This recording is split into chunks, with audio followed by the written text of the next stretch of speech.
Hello and welcome to another interview. I am Debra Sofia Magdalene, Mastery Path Connections interviews, and this is a series of interviews I'm doing with ladies who make money whilst travelling. And today I'm delighted to welcome Tegan Mathews to the call. Welcome, Tegan. Hi everyone. So first of all, can you give us some background information on yourself? So where are you from? How old are you? And where are you currently living in the world at the moment? Okay, so gosh, where do I start? But let's keep it brief so we don't bore too many people. Originally born in Australia. So I've done the whole, corporate career thing and everything like that. And I've just recently had a birthday. So I just turned 47. Still feel like I'm 27, but my body's not feeling the same way. And we're currently living in France. So we're here for a couple of months, and then we've got 2 more weeks, and then we head off to Germany for a month, and then down to Southeast Asia after that. So constantly traveling and moving. Love it. Fabulous. So how long have you had this lifestyle? Always been a traveller, but it was always, in Australia we have 4 weeks holiday a year, so it was always restricted to 2 or 4 weeks, and saw various parts of the world as a single person travelling, as a single woman, and that was a different experience to what I've been having now. And then met my future husband to be, and then we started deciding about 3 years ago to really, we're in Indonesia, and we were on holiday for 6 weeks, and then we just don't want to go home. That part of having to pack up and go home always kind of is, depressing. So we went, how can we change this? And we set about changing that, and we've been traveling now permanently for 2 years. So it took us a year to kind of make it all happen. And we've been traveling permanently for 2 years and don't see it ending. We just love it. Yeah. Oh, that's fabulous. So when you decided to make that change and be a permanent traveller, what did you do with all the stuff that you owned? Oh my gosh. So his was easy, because being a guy, I'm going to generalise here for a moment. I know it's not true for everyone, but they tend not to be quite so attached to sentimental things. And of course, then there's fashion as well. And he's quite happy just wearing a t-shirt and shorts. I like nice things. So I had so much stuff. It was crazy. And I'm interested in a lot of sports. So I had a lot of sporting equipment, and then we had, the house, and it was full of stuff. And so we had lots of garage sales, lots of taking things to markets, lots of giving things away to charity. They used to love seeing me pull up, because they knew that there was at least 5 or 6 tubs of stuff that was going to come in. And and we just kept going and reducing. And we have a tiny little storage unit that has the business paperwork in it that you have to keep legally for 7 years, and 2 boxes of sentimental things. So I also, as a little tip, photograph things, and now have them on my screen. So now I keep seeing things that were normally just packed away in a cupboard. So, sorry, my dog's just sitting down here, and she's just snoring a little bit. I'm just sorry. Okay. Not my dog, the one I'm actually just currently blessed to look after. Sorry, she just started snoring really loudly. Yes. I'm dog and house sitting in the North Yorkshire at the moment. Lovely. A big a Rhodesian Ridgeback. Oh, there's such beautiful dogs. She's a little spaniel, and we call her a little eating and pooping teddy bear, because she's just divine. She's gorgeous. So are you house and pet sitting as well as running your business? Yeah, so we that's how we enable ourselves to travel as well. One of the things that helps us is we do pet sitting from time to time in places that, it works. And we also have timeshare as well. We've got 2 different types of timeshare that also help us to stay in resorts. So when we're not pet sitting, we're actually, staying in resorts and hotels and things like that, but mainly resorts through our timeshare. Oh, cool. So how do you create an income whilst you're on the road? Well, we used to own a bricks and mortar digital marketing business. So we had lots of staff and things like that. So when we decided to kind of change our lifestyle, it was like, gosh, what are we going to do? Because we created customized websites, which is very personal and it's very kind of handheld. And so we thought that our clients wouldn't really want to, talk to us if we were, in France in a different time zone. So we set about creating a DIY WordPress, so an instant WordPress solution that came about because I'm not overly technical, and being an entrepreneur, I've had several businesses and startups and really struggled with finding, a good web developer and a website that I could work with and that gave me freedom and all those wonderful things and was easy to use for a non-tech person. So we created that solution and rolled that out, and then found that lifted our profile, and our customized website clients wanted us more. So it's kind of, now we have two businesses. And I'm also a published author, so I love to write. So and coach and do public speaking. So I do that in various places, sometimes just for charity and things like that because I want to and to help people. But there's also paid speaking engagements and writing engagements as well. And yeah, so we do a few different things. Yeah. And so what's your book about? My book's actually, this one, I've written a few books, and this one's my first sort of major published book. It's called Facing Fears. And I've got to tell you, there's a lot of fears that you face when you're traveling. So maybe that's another one, another neat one to be written. And and it's just about, it's kind of a mixture between a personal memoir and some exercises and that anyone can use to face different fears in their life. So it is quite a personal one, that one. My other one that I've written was a more business book, and then there's another one that I'm writing at the moment as well. So typical author, I'm always writing. Brilliant. And I think you're really accurate there about facing fears. And I think traveling, especially if you're by yourself as well, can bring up a lot of fears. But once you actually break through those and overcome them, it's so liberating. Did you find very that, much so? Did you find that when you were letting go of your personal belongings as well? How did you feel? Yeah, it was confronting because you're having, it's something that kind of means a lot to you. And it's like, well, the questions I used to ask myself is sort of, first of all, does it make me happy or sad? So if it made me sad, it had to go. And if it was a sentimental thing that someone had given me, I would take a photograph of it so that then I've got, just, in case, just to remember if I ever lose my mind or whatever. But and then if it was something that made me happy, then it was like, okay, well, the other question I would ask was, would it make someone else happy if they had it? So especially clothes, I had a lot of designer label clothes and all that sort of thing, and so would someone else get more enjoyment out of it than it's sitting in my storage unit? And that really helped me because I love seeing other people enjoy things. And I loved, the garage sales because you'd see people go, oh, this is amazing. I'm looking for one of these, or gosh, this is great. I love it. So it was really nice to personally be able to give things to people. And also, knowing that the rest of the stuff's going to a good cause in charity as well. So those couple of questions helped me a lot. That's really useful. Thank you for sharing those. What challenges have you faced whilst you've been living this lifestyle, and how have you overcome them? Yeah, gosh, there's a few. There's always, I've come to accept that in life there's always compromises. So you can always, if you wanted to, you can always look that the grass is greener on the other side, but that's not really a healthy thing to do. I believe in just looking at what you're doing right now and enjoying that. So enjoying it as much as possible. But the challenges I've had the most of is missing my dearest friends, my long-term friends that I've had for a long time. So I only get to see them sort of probably once a year when we go home to Australia. And it's hard, those times when you just want to have a chat to your best friend and she's asleep because it's the middle of the night.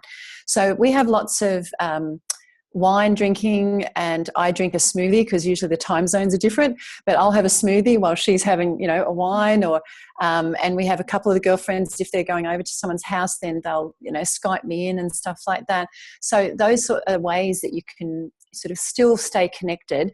And I also make a concerted effort to make sure that I make friends, new friends in each location. So I try and find networking events, a bit hard with different languages, but there are always generally, you know, expats and things like that that are doing things and events. So I look for those to try and, you know, meet some new friends. And that has just been amazing. We've made the most amazing friends that I know I'll cherish for the rest of my life. That's wonderful. I know I was travelling around Peru and South America for 11 months, and technology makes the world such a small place now, doesn't it? You know, with FaceTime, Skype, Zoom, WhatsApp, you know, all these different applications that we can use. And actually, I remember I was in Cusco on Christmas Day, and I was partaking in a family quiz that was happening in the UK whilst I was in Peru, hooked up via Skype, I think it was.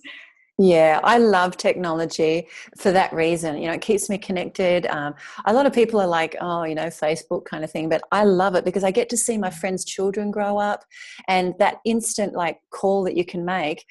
My dad can't use Skype, right? But he can use Facebook. So he just presses a button and calls, and it's like, hey, Dad, you know, it's just wonderful. So I love technology, the way it makes the world connect, and wonderful. Yeah. What's a highlight of this lifestyle? Oh, wow. Everything else. Look, I was thinking about that the other day. I think it's the freedom. It's the freedom and the different cultures. It's opened my mind to different possibilities. It's opened my mind to understanding people more and having more empathy for people. So, you know, for example, I love America, and I've traveled there a lot, and sometimes Americans get a sort of misunderstood, but when you spend time with them, you understand that they're asking for what they want. And the French, for example, it's so funny, in the supermarkets, they'll literally almost run you over with their trolley, but it's not as a nasty thing, it's just that they're focused on what they're doing. And it's really interesting. And then in Hong Kong and Japan and different places where it's highly densely populated, there is no personal space. Someone will come into the train and they have no problem standing right here. Whereas where I'm from in Australia, we've got so much space, you know, and that's so different. And it's just experiencing those differences and understanding and realizing that we're all the same. We all just want to be loved. We all just want to, you know, bring our kids up the best we can and make a difference in the world and live a happy life. And that's what I've realised probably the most. And I love that. And I just love the freedom of just being able to go wherever we want as well. So it's great, isn't it? If like somebody's thinking about this lifestyle, would you recommend it to them, or you know, what would you? Yeah, I'm probably a bit biased. I definitely would, but it does take a certain personality. Some dear friends of ours, they were going to do the same thing, and they headed off just before us, and they were back before we left. Because she really, and they're very adventurous people, they're into adventure sports and all those sorts of things, and very confident people. And she missed her kids. They were grown up, but she still missed them. She missed the familiarity of home. So some people, I believe, are that type of personality that home is the most important thing to them. Whereas for myself, adventure and squeezing the most out of this life and having the most amount of experiences is my personality. And my fiance, he's a little bit different. He's a lot quieter. He hadn't done a lot of travel beforehand, but he loves just the different experiences, being able to see things that he's, you know, only seen on television and that sort of thing, and actually being able to, like right now we're staying in a house that was built over 600 years ago. So it's, you know, that to him is just amazing. So I think you've just got to know yourself. And if you're more of a home person that really likes that routine and doesn't want to challenge themselves, then probably not. But if you've ever just wanted to do this, if it's been a remote dream, all you have to do, people say, well, how do you do it? It's easy. You buy the ticket and then just go, and the rest will work itself out within reason. Yeah. And if it doesn't work out, they can always go home. At least they've tried. Exactly. Yeah. What have you learned about yourself through having this lifestyle, Tegan? Sorry, say that again. What have you learned about yourself through having this lifestyle? I don't need as much stuff. How to let go of things and what's really important. And yeah, I used to think that all that stuff that I had was important, but it's not. It's these sorts of things. It's people you meet, it's communications, it's the lessons that you learn, or that I learned, about people. And that is actually means more to me, and that's it. So it's really about what's really important, spending time with the people that you care about. Like sharing this journey with my partner is just wonderful, and it's just been such an amazing lifetime experience. So these are the things that matter. All the shoes and whether my outfit matches or anything like that really doesn't matter. I still like to match sometimes. I was like,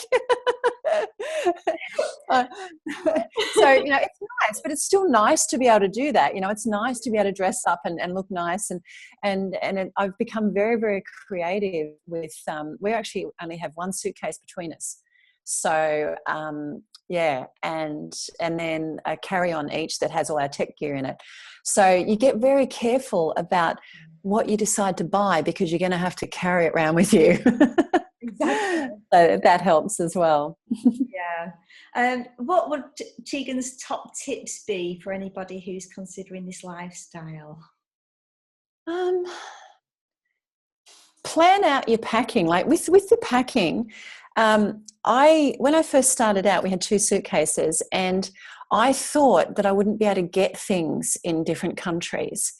But there's always a place. Like I've been to third world countries, and you can always still find, deodorant and shampoo and, a t-shirt to buy if you need one, and that sort of thing. And I've realized that I didn't need to bring all those things, that I can just have some staple things, a dress if I'm, having to do a public speaking, and hope that the same people aren't going to that talk as the other one. But, a dress for that, a set of shoes for going out, just some basic and some comfy clothes that are my favourites, so that, in those moments where you just want some comfort, you've got that. But otherwise, everything else you can buy there. And, and it's actually really enjoyable to go into a local market and try and buy something, to wear. It's really cool. And the other tip, I suppose, would be if you're traveling with your partner. That's been very different for me because I've always traveled by myself previously. So when you're traveling with your partner, is to make sure you still do things on your own and take time out and just have that conversation with them, that it doesn't mean that I don't love you or that I don't enjoy being with you. I just need my own time to make sure I stay grounded in my own, goals and focus and beliefs and so, go get your nails done, go for a walk, go do an adventure if that's your thing, that they may not want to do. Don't let that sort of change. Make sure you do your things as well, is what I'm trying to say. Do things together and do things, separately as well. And that makes for a very healthy relationship. I completely get where you're coming from there. I've just done a 5-week house sit in Turkey with a friend who we'd never spent any time together before. So it's like we've gone from being Facebook friends and meeting once in real life to doing a 5-week house sit together and then being together 24/7. And one thing that I learned at the end of that house sit was I really, really do need that time to myself. So I completely get where you're coming from there. And that's a conversation, an agreement that you can have if you are going away with somebody. I think that's a really important point, because people want different things from, being in a place. That's right. Yep. Yeah. So how can people contact you if they're interested in finding out more about your work? Oh, gosh, lots of different ways. So, if they want to see in regards to our website, so our business, because we love dogs, is called bluedogwebsites.com. So that's all that. We are also looking for partnerships as well. So if anyone, just have a look at that, and if it looks like something you might want to partner with us, then please do, and we're happy to help you to live the lifestyle as well. You can find me on Facebook. So Tegan is Tegan. Tegan, it's actually Welsh. So if someone says Tegan, I'm in trouble. It's like, oops, but that's the correct way to say it. And Mathews only has one T and an S. So Mathews. You can find me on Facebook. I'm very public there. And you can also find my book and all that sort of stuff under the website facingfears.com.au. So those are my three main ones. And so come say hi. Well, thank you so much for, spending 20 minutes talking with me today, because the whole purpose of doing these interviews is to inspire other ladies that they can do the same if this is what calls them. And thank you so much for having me. It's been lovely. I love talking about this sort of thing. And yeah, totally. If I can inspire one person to, the lifestyle that they've dreamed of, then happy days. Okay, thank you so much, Tegan. Great. Tegan or Tegan. It's all good. Okay, bye for now. See you.